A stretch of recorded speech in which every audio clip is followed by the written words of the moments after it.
ਇਹ ਗੱਲ ਤੇ ਹਰ ਕੋਈ ਜਾਣਦਾ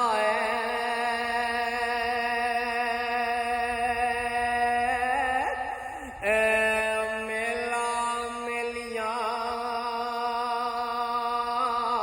ਯਾਰਾਂ ਬੇਲੀਆਂ ਦਾ ਇਹ ਨਬੀ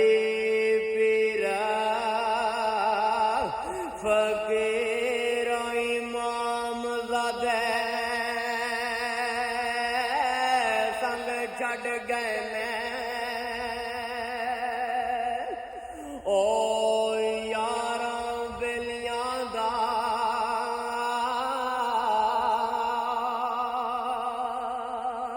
ते रांझा पायां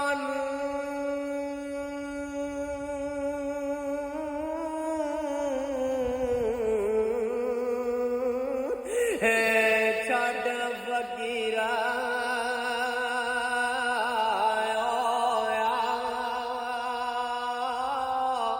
हीर छड़ गई है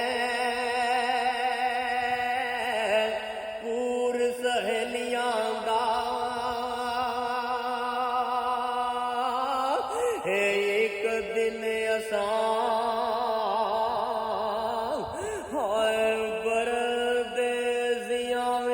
टुर जाना